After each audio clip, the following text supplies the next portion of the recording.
Last week, we looked at what I call stress in macro, the stress that comes from what's happening in the world around us, the headlines, the uncertainty, the things that you see but can't control. This week, we're going to bring it a little bit closer because for most people, the stress that actually impacts your life the most isn't coming from the world, it's coming from your day-to-day. The small moments, the interactions, the things that shouldn't be a big deal, but somehow they are. It's not the headline, it's the email. It's not the economy, it's the conversation. It's not global uncertainty, it's what someone said or didn't say. It's a meeting that didn't go the way you wanted, a comment that hits you the wrong way, a delay, a mistake, something not going according to plan.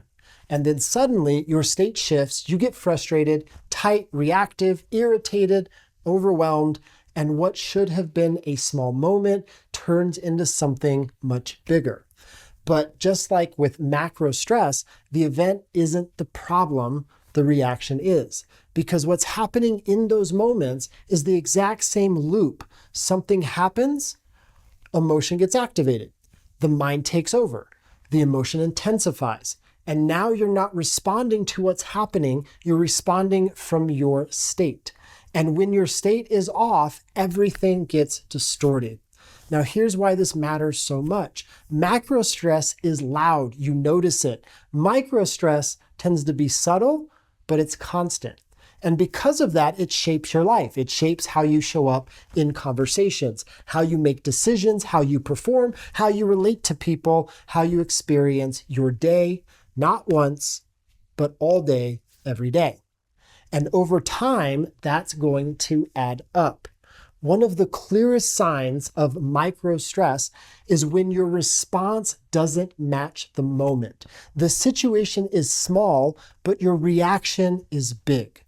That's not about the moment, that's about what's happening internally. It's accumulated stress, unmanaged emotion, untrained patterns, and those patterns don't just go away, they repeat and they intensify. Most people think, I just need to handle things better. But that's not enough because in the moment, you're not choosing your reaction. You're running a pattern, a conditioned emotional response, a habitual way that the mind thinks, a nervous system that's already activated and in a state of unconscious reaction.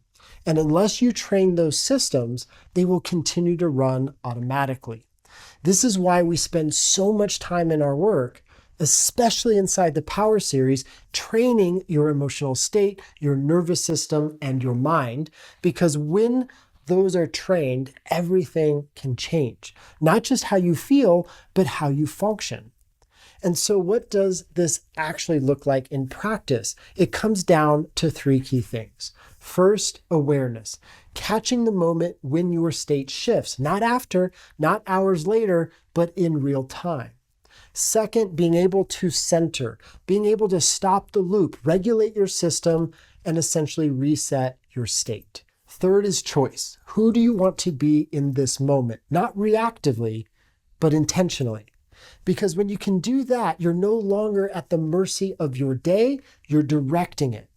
And there's one more piece here that most people tend to overlook. As you build this awareness, you can start to look at your environment. What are the patterns, the situations, or even the people that constantly pull you into stress? Not from a place of avoidance, from a place of design. Because part of the work is learning how to regulate yourself in the moment. And part of the work is creating an environment that supports the version of you that you're training yourself to become.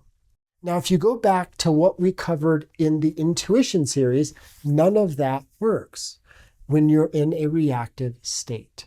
Because microstress shuts down access to clarity, perspective, and intuitive insight. So even if you've done the work to train your focus, your emotion, your vision, if you can't manage your state in real time, you won't be able to access your highest intelligence when it actually matters. And so the good news is microstress is incredibly trainable, because it happens in real time, which means you have real-time opportunities to work with it. Every interaction, every moment, every reaction becomes a place to build and train a skill. And this is really where the deeper work is. Not avoiding stress, not controlling your environment, learning how to move through your environment without losing yourself, without losing your center. And when you do that, you don't just feel better, you become more effective, more clear, more capable across every single area of your life. If you want to go deeper with this and actually train these skills in real time, that's exactly what we do inside the Power Series, where we break this down into practical tools that you can apply immediately.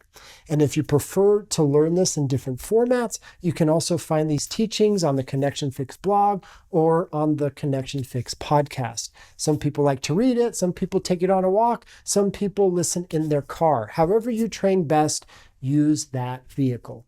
Before I wrap, just notice this. What's one moment from the past few days where your reaction didn't match the situation, where something small felt really big? And if you look at it honestly, what state were you in? If you're willing, drop it in the comments, because that awareness is where real change can start. Or as always, feel free to shoot me an email. More soon. Have a great rest of your day, and I look forward to connecting with you again next week.